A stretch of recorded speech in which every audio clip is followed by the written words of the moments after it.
Hi, Spike fam, and welcome to another Spike Chat. Today we have Antoinette K. Minor as our guest. She is the CEO and founder of TYP Social Media Co. She's a digital strategist who is making a name for herself. She has been featured in Essence, Gravity, and on Boom 103.9, just to name a few.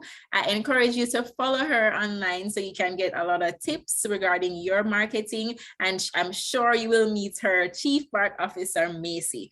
I won't take up any more time. Let's jump right into the chat with Antoinette. All right. All right. So I've been looking forward to this, as I told you. So I'm going to jump right in. The first thing I have to say is not even one of the questions, but I thought that I always having when I think about customer experience, marketing, and the customers. And I've never heard anyone mention this, but for me, I'm always thinking our customers might be actually setting up the marketers to fail if the marketers have these great campaigns and everything, and then customers come and they're like, what you told me is not what I'm getting. So as far as I'm concerned, you know all about this marketing space. I'd like to get your take on that thought. So the customer experience is part of the marketing. I don't think people realize that, right? Like when you, for example, luxury service means you're going to get luxury service. It means your customer service is going to be creme de la creme. It does not just mean that you might be in a hotel room with gold chandeliers or crystal chandeliers and gold lamps and, linen sheets, 8,000 thread count, right? It means that someone's going to come to your room, someone's going to fluff the pillows. I know we've seen those hotels that have your name on the side of the pillow, right? They know what you want, so your drink is waiting for you when you come back for turn down service. So the marketing is part of the customer service. You market what they're going to get as part of the experience. Exactly. You said it perfectly. And I like the example that you gave, because what I think a lot of people end up missing too is that all those things that you said have to happen, they don't happen out of thin air. You have to actually plan for it. You have to have your processes set up to make sure that this is going to happen when it's supposed to happen, and everybody knows where they fall and all of that. A lot goes into it, and it's not something that you can leave for the last minute or as a hope and a dream. You actually have to plan for it and do so ahead of time. Of course, we always know you have to have recovery, but you can plan for that too. So that's that's a real key point. So I already know that you consider marketing as a part of the customer experience. You use marketing to sell the experience that people are going to get. But in terms of the investment of business owners, do you think that business owners necessarily invest as much as they should in their customer experience? And why do you think? Whether yes or no? I don't think that they do. And I'm also saying this as like me, who didn't invest in it enough in the beginning, and I'm like paying for that now, right? So I think we assume customer service is pick up the phone, have a nice voice, hang up, answer by the first ring, but that's not all, right? So you might have to invest in the service that gives you options to dial for an extra person. You might have to invest in, sales training. Honestly, like your customer service starts at sales. It starts there. When you walk into a store and you're working with a real salesperson that knows how to work it without being pushy, that's customer service, right? Like, right. That's a good point. Yeah, because it's not something that's owned by the customer service agent. It's something that's owned by everyone in the organization, and everyone in the organization has to realize that. And therefore, as you said, get the training so you are able to incorporate it in no matter what area of the business you're functioning in. And as the entrepreneur, especially if we are small business owners, we know we wear many hats. So we have to make sure that we are up and on it as well, right? Mm-hmm. So as one of the things that I notice also is that we don't necessarily have service standards, like you were mentioning. We kind of tend to think about, answer on the first ring and things like that, but we don't necessarily have standards. But in your journey as a business owner, how has that worked for you? And have you switched to having standards that you can really use as a guideline, no matter what area of the business you are considering? Yeah. So I think, and Macy is here if she barks. Hi, Macy. Another story. I'm watching her now with like a hawk. Okay. So standards. I think that sometimes we think standards are niches, and I specialize in X, Y, and Z, but the standard is actually more than that, right? So what does that feel like? What does that smell like? I remember I worked at a place, and the standard was based off of, when you walk into your grandmother's house, how does that feel? Like, what does that warmth and that love feel? And that's how they wanted their customers to feel when they walked in. And like, it feels like grandmom's house. And like, that's a feeling that you have to really write down in your standards. And I can say that TYP hasn't really solidified what our standards are just yet, but I always think about that when I'm creating an experience for a customer. Like, what do I want them to feel like? And part of our journey is making them feel influenced and inspired, and that they can influence and inspire their audiences as well. But it's more of a feeling when you give them that standard, more than just like, I specialize in X, Y, and Z.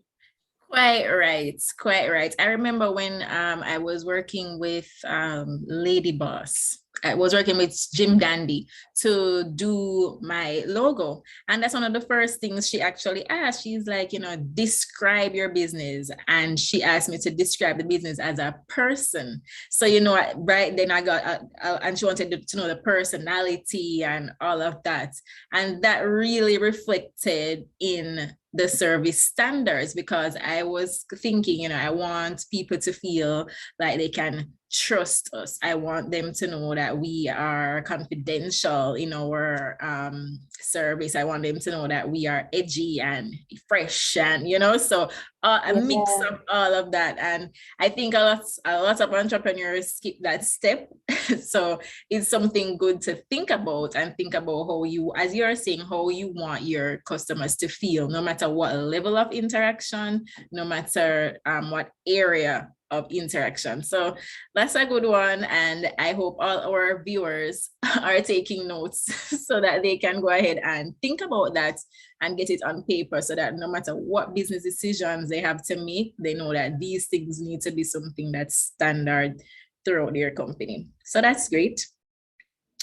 So this question I have for you is something that's a little more personal in terms of your business. So okay. I always like to find out if you have any stories of any client stories you would like to share, whether it be a good story in terms of the experience your customer had and how you handled it, or a negative one and how you handled it. That's a good one. So I think a good customer experience is, I'm really good at loving up on my client, right? So even if the world has fallen apart or things haven't gone the best, I like to deliver the positives, and then we can revisit the course corrects in a debrief, right? So when I'm at an event, because our niche is doing on-site social, and maybe things aren't going well or people aren't using the hashtags, it's about course correcting and figuring out how to make this a positive, loving up on them and making them feel good about what they invested in. And then okay, once we get back to life afterwards, presenting it to them like, okay, next time we're going to do this, these are the lessons learned, and it's not a failure, but this is the lesson that we're going to get out of this. Moving forward, this is what we're going to do. So I don't ever paint anything as a bad or we need to, this is a stain. It's not a stain. It's just a learning lesson and a step up when it comes to anything over here. That's a really excellent way to do it. That's a really excellent way to look at it, because you are quite right. Like sometimes things go wrong, but how we present it to the customer will determine their experience as well. And as you mentioned, like giving a next step for whatever went wrong is really good, because then they feel like, I can trust you. If something goes wrong, you're not going to leave me out here hanging. You're going to work with me and we're going to get over it. So that's really great. And I think that's something that a lot of entrepreneurs can really employ in their businesses. Just remember that you are the problem solver. Solve the problem nicely. And I will say, like, sometimes that can be intimidating because not everything doesn't work all of the time, but in your delivery and in your debrief and how you make them feel, you can win the business. You can still continue to do the business with them as long as you present a plan on how to make it better. So like taking care of them and, like you said, making them feel comfortable, they can trust you. It doesn't mean that the relationship or that the business is cut off. It just means that you get to try again. Exactly. And that's one of the tips I normally give to clients when it comes on to if they have complainers, especially if it's a public complainer. That's a good way to look at it, because you have to think about it. Okay, you can actually still turn this situation around, especially since it's in the public, because everyone is going to see what you say, what you do, how you react to it, and you turn a negative into a positive and perhaps win back this person. So yeah, that's an excellent point, an excellent thing to do.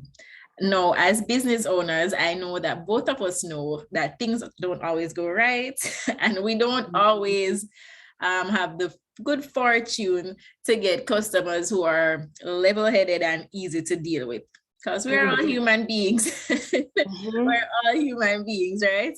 So how do you manage the emotional aspects of it? Because especially for those of us who are smaller business owners, we are very close to our businesses and we can take things personally. But how do you manage the emotional aspects of being the leader in your business?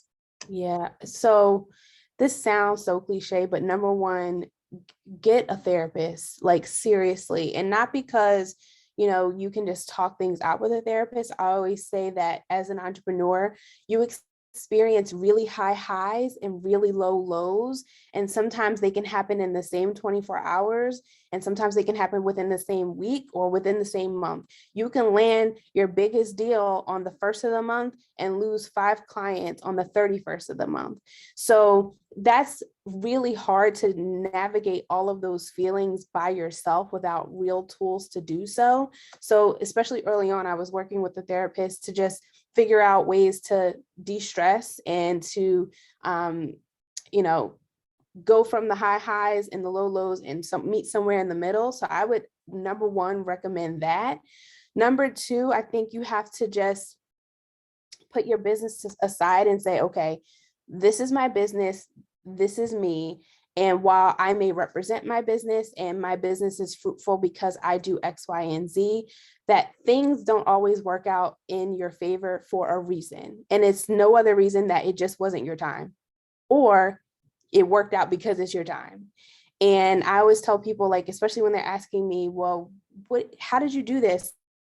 It's just favor. It really is. I do have action items and things that I have and expertise and skills and all the other stuff, but there's sometimes deals just come and I can't tell you how they got on my lap. I really can't, other than it just was there, or I made the room for it to be there, right? But then there's also things where a client has left and that was completely out of my control. And I'm dealing with things in my business this year that are completely different actually from the last 4 years, and they're much more emotional. So I'm having to really sit in that, like, sometimes it's just gonna happen. And guess what? You'll be okay. you'll live. That's a really good point. Those are really good tips. And I never even thought about the therapist in that way, but it's really true. We need to ensure that we're taking care of ourselves because, as you said, it really is a roller coaster ride. And especially when you're in the driver's seat as the entrepreneur, you are forced to kind of restrict yourself from expressing all the emotions you may actually have in the business setting. So you really need an outlet for it. One of the tips I normally give my customers also is don't vent about it online. Don't vent about your customers online. I mean, quite a bit of entrepreneurs do that, and they think that they're they think that they're doing something, but you don't really, they're not realizing that you're turning off potential customers as well. I'm always saying that if you the advice to see the therapist is A1. If you can't visit a therapist, please get some friends, a close group of friends, somebody you can vent to, that it just stays right there. Yep. Because no matter what, we represent our brands. We are the face of our brands most of the time, and whatever you do is going to affect your brand one way or the other. So we have to be very careful about that. So therapist, I'm gonna write that one down.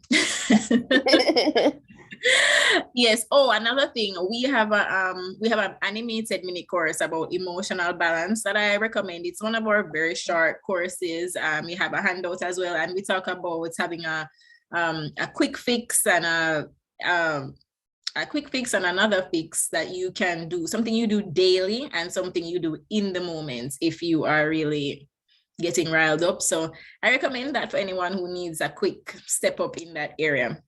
That's awesome. Great. So now we're going to flip the script. We're not going to talk about it from our perspective as entrepreneurs, but from the consumer perspective, because we engage goods and services too. We buy stuff. Yeah. So as a consumer, how important is the customer experience for you? Oh, it's super important to me. Like, I don't have all the coins in the world, but I will spend extra coins for customer service. I will spend extra coins to have an appointment start on time, finish on time, and be treated by myself, not a room of one, not a room of a few, right? I will spend the extra coins for a luxury experience. Again, that does not have to mean expensive, but just the extra touch. And I find that I will spend more money with you if you are treating me well, if I'm the consumer and you are selling me something or you're the business owner. So it goes a very long way, especially for somebody like me who loves the extra touch, the Midas touch. Please go all out. I agree with you. I am like that too, because for one, I don't have unlimited resources. So if I am going to be, hi Macy, you're making your debut. If I am going to be spending my hard-earned dollars, I want to make sure that I am getting service that's worth my while. I want to feel like you appreciate that I'm there. I want to feel like I am not just another number. I want to feel like I'm getting my money's worth. So it's really important for me. And as you said, I too will spend more money with you if the service is great. And we are not the only ones. The statistics show excellent service equals more money. There you go. Yeah, so it's worth the while. I mean, people are willing to pay more for it, and sometimes it's not going to cost you that much more. Sometimes it's just extra thought and planning to ensure that you get where you need to get to hit the mark for your customers. And what we do also at Spike is we look at the budget our customers have.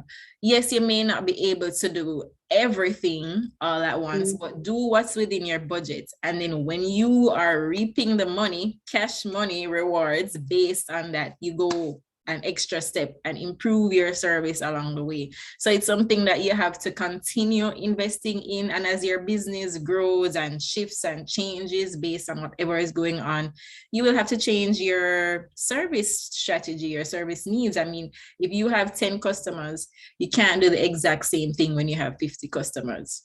You're gonna burn out. You have to switch things up so you can meet everyone's needs. So that's something people need to keep in mind too. It's something that you actually have to keep on top of. You don't set it and forget it. Right. Right? You don't set it and forget it. Please don't. Oh, so I wanted to give you an opportunity to tell us about an excellent service experience that you had. Why you enjoyed it so much? What made it the Midas touch for you? Yeah. Okay. So I had to think about this because I haven't been in a lot of stores because online shopping has been my thing. But I'm starting to learn to love to go back out in the streets. But last summer, I wanted to treat myself to a bracelet. So I went to Tiffany's, and I've been in this store where I've been, or any luxury store, to be honest with you, where I've been kind of like pushed, like, do you want to buy this or not? I've also been in luxury stores where it's just like, you know, I know what I want, but they want to sell me the bigger thing. And it does not feel like they're showing me the benefits of it. They just want the extra commission.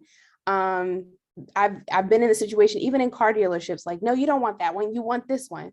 No, I know what I want. I came in here for what I want. Right. But this woman, and me being a previous salesperson, saw her scan me. She saw what jewelry I already had. She understood the history of what I had purchased before. She walked me through the store. She showed me the bracelet that I wanted, that I had seen online, that I had asked for. She talked to me about different things in my life. And I not only walked out with the bracelet, but I walked out with another gift for my mom, because it just was such a great experience. And I feel so bad that I don't know this woman's name, because now I feel like every time I go, I only want to talk to her. Right. So like, I just remember that being such a great experience, because one, I could tell she was studying me, but studying me in a way to know what I liked, and to give me suggestions. You could clearly tell that I like small dainty things, and I like things that are not flashy. I like a certain price point. I like things that I can wear all the time and I don't need to take off to shower. And she was able to show me all of that, right? Plus the thing that I wanted. And since then, I've been back to buy 2 more.